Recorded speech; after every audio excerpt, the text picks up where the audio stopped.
This podcast is brought to you by Progressive Insurance. Do you ever think about switching insurance companies to see if you could save some cash? Progressive makes it easy. Just drop in some details about yourself and see if you're eligible to save money when you bundle your home and auto policies. This process only takes minutes, and it could mean hundreds more in your pocket. Visit Progressive.com after this episode to see if you could save. Progressive Casualty Insurance Company and Affiliates. Potential savings will vary. Not available in all states. At New Balance, we believe if you run, you're a runner. However you choose to do it. Because when you're not worried about doing things the right way, you're free to discover your way.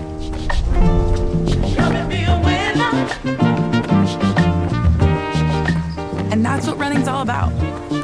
Run your way at newbalance.com/running.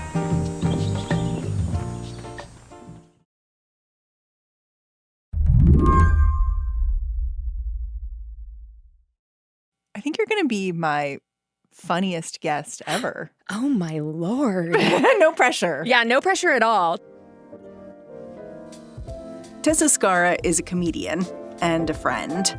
I asked them to come into the studio because it's June, and Tessa loves Pride. And also my birthday is in June, so... Oh, so it's the whole package. I'm kind of the mascot. I should have always known I was gay, but I didn't. Yeah. Yeah. No, I love June. Oh, it's glittery, it's rainbow, there's community, and this year it's so dark.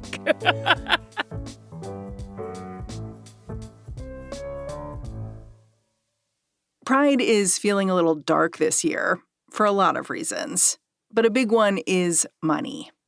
For the last decade or so, many Pride celebrations have been bankrolled by name-brand American businesses.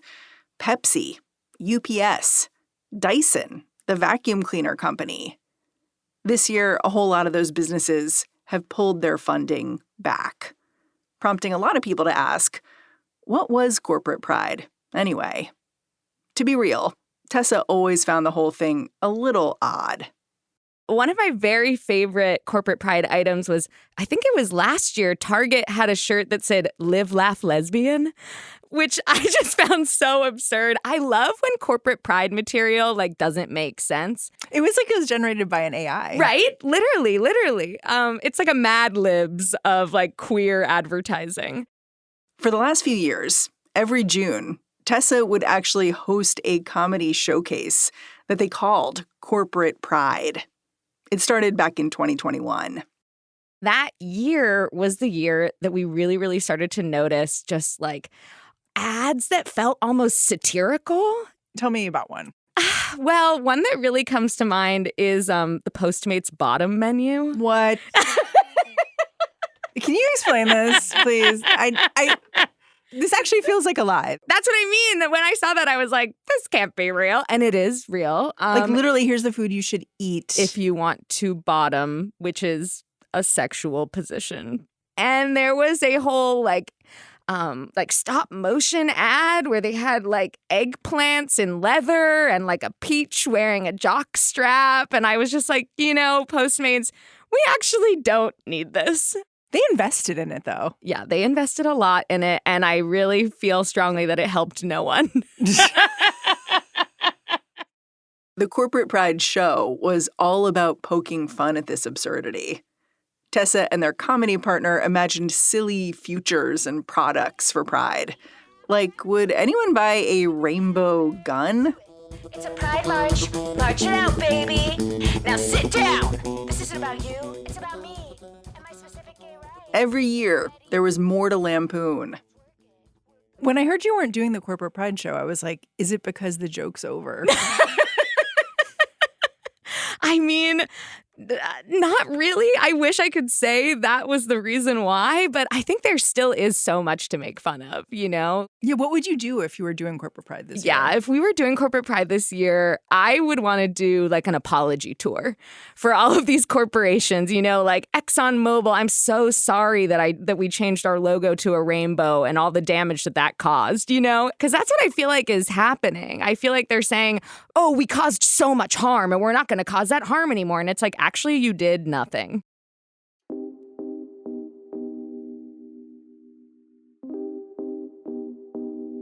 A lot of these companies, they pinpointed us as an advertising block and thought, wow, what an unmined resource. And they also, I always felt like the corporate pride advertisements were more for straight people than for gay people.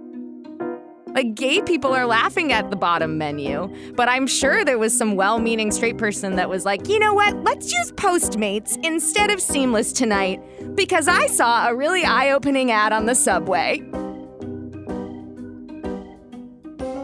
Today on the show, corporate pride may be dead, but is pride itself rising from the ashes? I'm Mary Harris. You're listening to What Next? Stick around.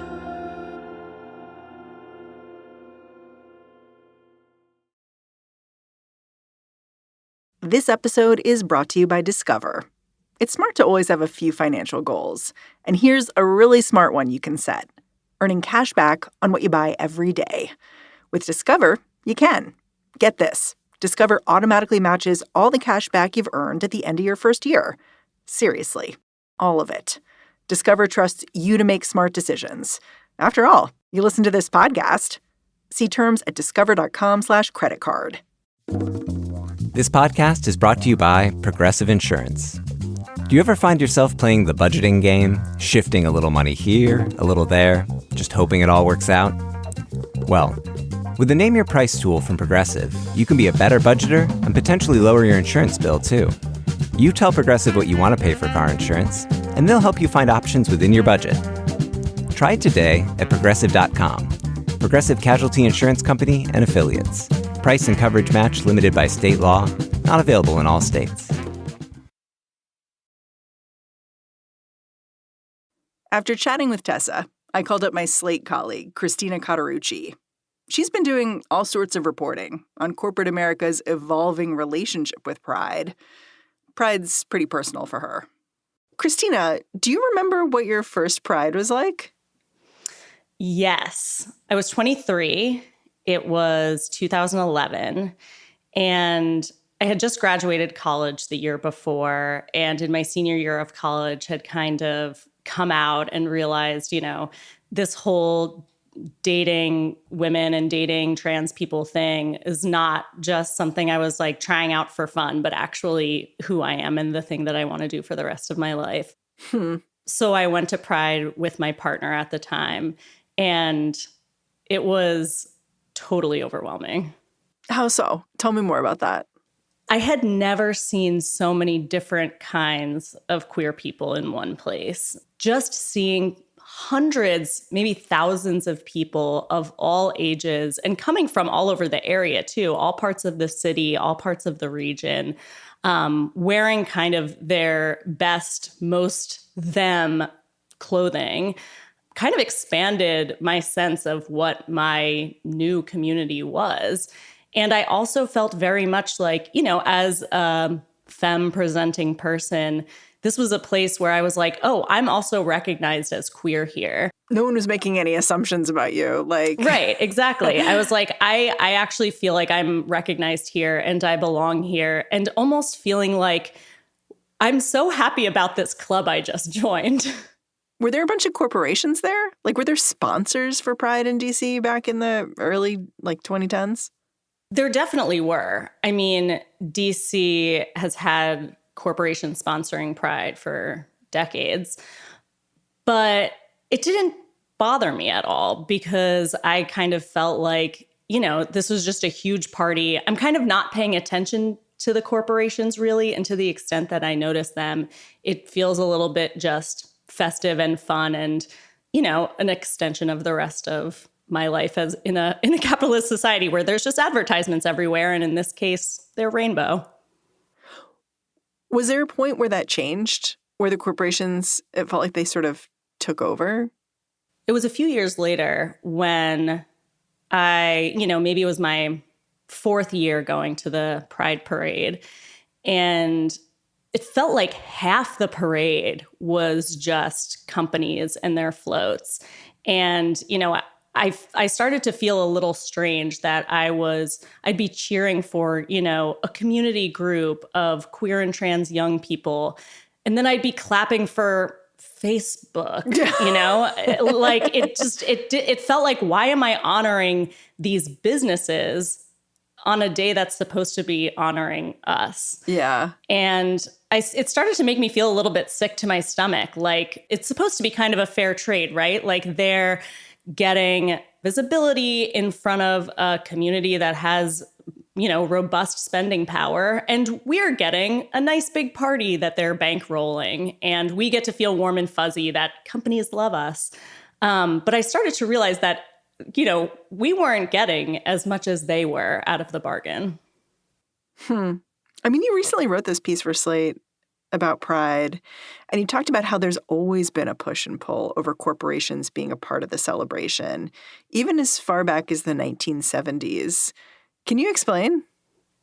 Yeah, so in the 1970s in San Francisco, back then it was called Gay Freedom Day, this celebration every year that was commemorating the 1969 Stonewall Uprising. And there was a group of kind of radical activists in San Francisco who felt like the Gay Freedom Day celebrations had gotten too beholden to businesses and not political enough. And again, this is, less than a decade after Stonewall, which kind of kicked off these annual celebrations that we now call Pride. And these weren't national corporations, but they were local businesses, gay bars and the like, that these activists felt that what should have been, a protest and a show of visibility and something that felt more political and tightly connected to the big political issues facing queer people at the time had turned into what they called a glorified bar crawl. This sounds familiar. I know.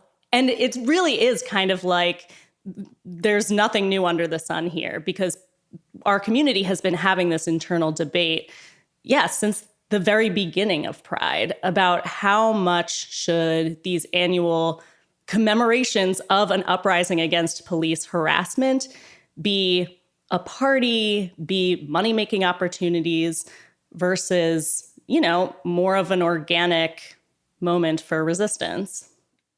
You started to really embrace your feelings about Pride, your kind of divided feelings about Pride. You tell this story about how in 2017, you went to a Pride march and you actually protested. Can you explain what went down and why your approach sort of seemed to change then and what it was that made you change? 2016 was sort of the last time I went to the Pride parade, and Donald Trump was running for president at that time, and everything felt more politically charged. And watching some of these floats roll down the parade, specifically arms manufacturers in D.C., in our parade, we have Lockheed Martin. We often have Northrop Grumman. That is so D.C. Yeah, tell me about it. And it felt, not just kind of dissonant with the purpose of Pride, but pretty disgusting that our community would be honoring these companies for not being homophobic, I guess, or for having gay employees when they're manufacturing weapons of war. What does our community really stand for if that's the kind of thing we're honoring in the parade? So the next year, a group of activists organized a series of blockades. We were protesting Lockheed Martin, Wells Fargo, who was a lender to the Dakota Access Pipeline that, the Standing Rock protests were about, and the Metropolitan Police Department for their history of violence against Black people in D.C. But you said at one point someone got in your face and yelled because you were blocking a Lockheed Martin float from passing. Someone got in your face and was like, "You're ruining Pride." Yeah, I thought that people would be a lot nicer to us. I think I underestimated how committed people felt to this big corporatized parade. And so sure enough, when we blocked the Lockheed Martin float, which caused a delay in the parade and they had to reroute it, there were people throwing things at us, screaming at us, certainly some people coming out to give our support. But this guy, like you said, came up right in my face and screams that I was ruining Pride. And that idea was so foreign to me that me stopping this Lockheed Martin float that literally had a model of a warplane and a drone on it was somehow ruining Pride. I was like, what is Pride for you if this is ruining it? And it kind of made me realize that we had such different ideas of what Pride should be. And, that's still an open question today. What's interesting to me is that I think the crescendo of corporate pride happened throughout and during Trump's first presidency. And I'm saying that because I feel like now when people are talking about corporate pride is over and corporations are pulling out of pride, people are seeing it as a result of Trump and Trumpism, right? But actually, like, peak corporate pride was during Trump, right? Oh, yeah. And that's the big difference between the first Trump administration and the second one.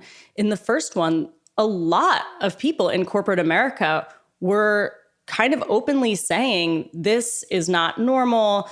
We don't support Trump, and not falling in line behind him. This time around, he won the popular vote. He has got a lot more of a coherent agenda that he is very capable of carrying out. Businesses have sort of put their finger to the wind and said, it's actually in our interest to get behind this guy. And so we've seen it in a lot of big companies where they're kind of doing whatever Trump wants and trying to curry favor with him and the rest of the MAGA movement. When do you think it turned? So during the Biden administration, even before Trump was elected the second time, you saw a growing right-wing movement against LGBTQ people. Republicans had been kind of quiet on LGBTQ stuff for a while. It felt kind of like a settled issue. Gay marriage was legal across the country. That happened in 2015. All of a sudden, these right-wing legislators started targeting trans people and realized that if they couldn't push back against gay marriage anymore, they're going to start targeting smaller and more vulnerable demographic. And that's when corporations actually started pulling back from corporate pride, was when there were these kind of small but very loud right-wing activist campaigns against things like Target's Pride collection and, Starbucks having Pride decorations and Budweiser having a Pride marketing campaign. Yeah, I really pinpoint it with the Bud Light campaign with Dylan Mulvaney, a trans influencer. This month, I celebrated my day 365 of womanhood, and Bud Light sent me possibly the best gift ever, a can with my face on it. Check out my Instagram story to see how you can enjoy March Madness with Bud Light and maybe win some money too. Love ya! All of a sudden, all of these right-wing people just came out and trashed Budweiser. And it really, to me, that was the beginning. Like, things, all of a sudden, the corporate support for LGBTQ people began to crumble. Right. And, for me, I was kind of surprised to feel disappointed by that because for years I had been disappointed by the corporate involvement in Pride and wishing that they would back off and wishing that we weren't giving them so much credit for doing literally the very least. But all of a sudden, when it started to go away, I realized that I had kind of bought into what it meant, which is not necessarily that corporations were doing anything for us, but that they reflected something about America, which is that LGBTQ rights had become so mainstream and kind of banal that even Raytheon was bought in, and Bud Light. And now all of a sudden they weren't. And so I saw it more as a reflection of where America was going. And it was disturbing to me.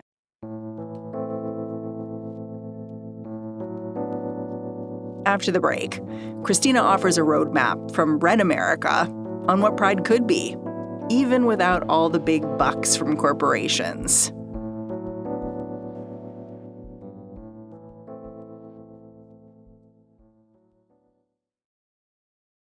Hi, this is Joe from Vanta. In today's digital world, compliance regulations are changing constantly, and earning customer trust has never mattered more.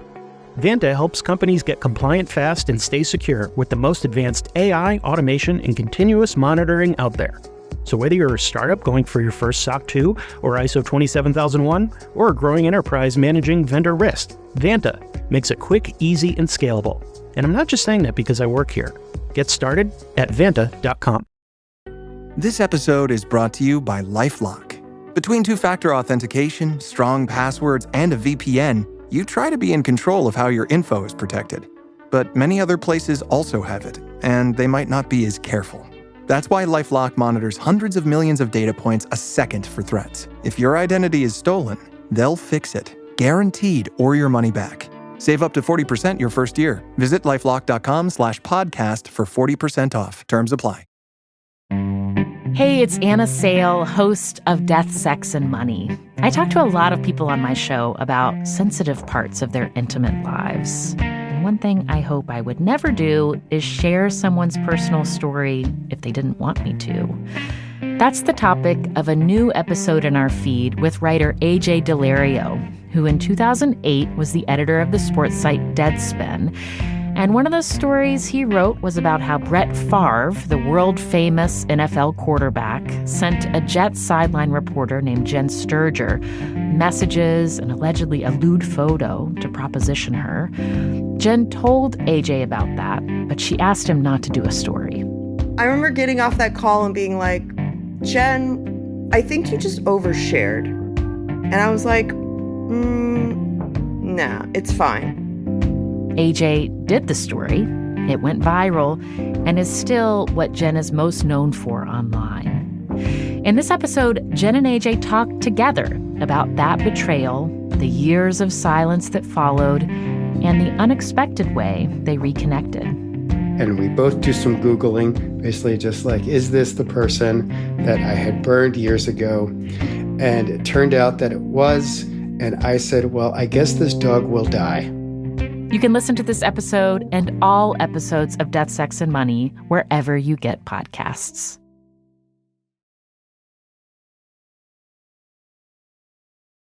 Okay, so we talked a bit about all the ways corporations have gone all in on Pride and now seem to be like tiptoeing away, which has had real consequences. Like you look at the budget for New York City Pride and they have a shortfall of $750,000, which is huge, simply because corporate sponsors are pulling out. But you did all this work looking at how Pride is going to be celebrated not in the big cities, but in small town America.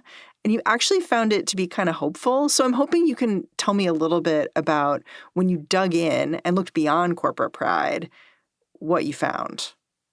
I loved reporting this story because I went into it intending to report a story about how prides were being harmed and hampered by the Trump agenda and this rising conservative wave against LGBTQ people. And instead, what I found were small prides in, tiny towns and small cities across the country in conservative areas that were certainly taking greater security measures than they had in years past, but were springing up in new areas, like just in the past year or two, and thriving beyond all expectation. Like almost to a person, these organizers were telling me that, I started my Pride in 2023 and we expected 50 to 100 people and 1,000 people showed up. And, it was 2,000 the next year or something like that. I mean, there's been such a built up demand in these small places where it really just takes a couple people and a vision to make a Pride happen without any corporate involvement. Tell me about one town. Like, I know you talked to someone in Waverly, Iowa, which is a town of 11,000 people. Yeah. How did they end up with a Pride celebration? So there's this person, Andy Hansen, who I spoke to, who's on Waverly, Iowa's Human Rights Commission. And Andy and their colleagues have been wanting to have a Pride for years, but, it's always sort of on the bottom of everyone's to-do list because it's never happened before. And they also didn't want to have it just be like every other Pride. They wanted something that really felt like Waverly. And so last year, this, queer person in the community came to the commission and said, what if we just floated our kayaks and canoes down the river in the middle of town? Instead of a parade, we'll have a boat float. And they loved this idea. And this year, they're going to have their first Pride ever in this town of 11,000 people. And they've experienced, quite a bit of community pushback, but also a lot of community support. What was the pushback about? So there was a group of 15 pastors from the area, from different congregations who sent a letter to the Waverly City Council that said this is promoting immorality. They actually kind of cited reports from right-wing news outlets that said, look, Pride celebrations can get pornographic and indecent, and this isn't going to be safe for kids. It's hard to do too much when you're canoeing, to be real. That was the argument. And, also people will have problems with drag performances, but the city council held firm. And so they thought they were fine. But then this bill came through the Iowa legislature, which said you can't spend any city funds on DEI programs. Now, this was going to be a city-funded boat float, Waverly Human Rights Commission funded. And so they thought they were going to have to find other sponsors. So, local businesses kind of stepped up and said, if you need us to fund it, we will. But then it turned out that that law won't go into effect until July. So they're good for this year. But the whole experience and seeing how much support has sprung up in response to the opposition, now Andy and the other organizers are like, you know what? We need to do this every year. There's so many people who want this to happen. And especially now, especially with these anti-queer, anti-trans laws coming through the state legislature, this is a good time to start a new Pride, which I think can seem counterintuitive to people. I naively went into this story thinking that the anti-queer and anti-trans wave would be pushing people back into the shadows a little bit. And that's the opposite is happening. Well, it's like an interesting stress test for the idea of Pride. It makes you ask this question of what Pride's actually about, Yeah. And I asked these people who I interviewed, what do you want out of this? And for people who had already had their first Pride last year or the year before, what did you get out of it? And a lot of them said, we need Pride more than ever now because people need to experience the good parts of being trans and queer, the parts that are about community and art and a shared history and a shared future and support and creativity and whimsy and incredible dance parties. And to be together, thinking about the experience of my first Pride, there's a saying, every Pride is someone's first Pride. I get a little choked up every time I say that because every year there are more people coming out who haven't experienced that before, who haven't been around hundreds or thousands of other people like them, who've come before them and who are there to support them. And especially in some of these towns where there were people coming to these first Prides and told the organizers, I actually didn't know there were this many queer people in this town. And now I do. And it completely changes people's perspective of what their future can be. Did you come away thinking that these smaller locales had something to teach the big cities that are kind of feeling screwed because their corporate money is disappearing? Absolutely. I think Prides in big cities have become so big and our expectations have gotten so high for these massive concerts and festivals and parties that we've lost sight a little bit about other possibilities that could be more meaningful. And it can feel a little bit sanitized too when it's too corporate. And hearing about these really homespun, smaller, but still, thousands of people celebrations. My favorite was the one you found on a farm. Oh my gosh. Yes, Pride can be on a farm. And there were parts of big urban Prides now that just seem completely incongruent to me. Why are we hiring these A-list straight musical performers to do a concert at Pride? It's like, if you want to go to a concert, go to a concert. If you want to go to Pride, have some local queer performers on that stage.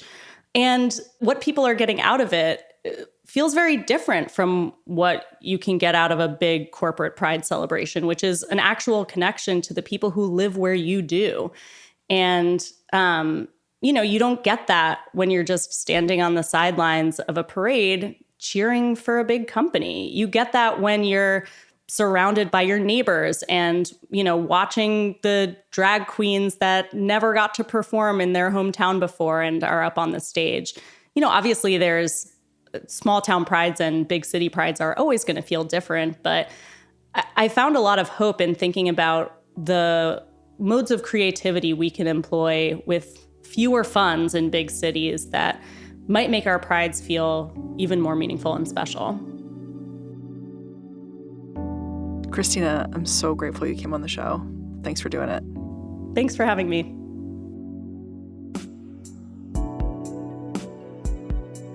Christina Cauterucci is a Slate senior writer. She's also the host of Outward, Slate's podcast about LGBTQ plus life, and Slow Burn, Gaze Against Briggs. Earlier in this episode, you heard from Tessa Skara. They are a comedian, musician, and the co-host of a comedy show called Corporate Pride. And that's our show.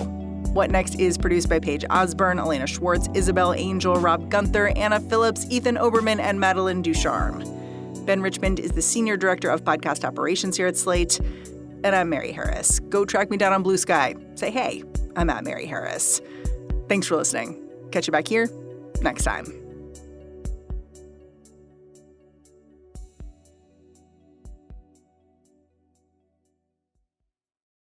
Now at Verizon, we're locking in low prices for 3 years guaranteed on my plan. And you can get a single line for just $45 a month when you switch and bring your phone. That's our best price ever on unlimited welcome with autopay plus taxes and fees, guaranteed for 3 years. Because at Verizon, we got you. Visit your local DC Verizon store today. $20 monthly promo credits applied over 36 months with a new line on unlimited welcome. In times of congestion, unlimited 5G and 4G LTE may be temporarily slower than other traffic. Domestic data roaming at 2G speeds. Price guarantee applies to then current base monthly rate. Additional terms and conditions apply.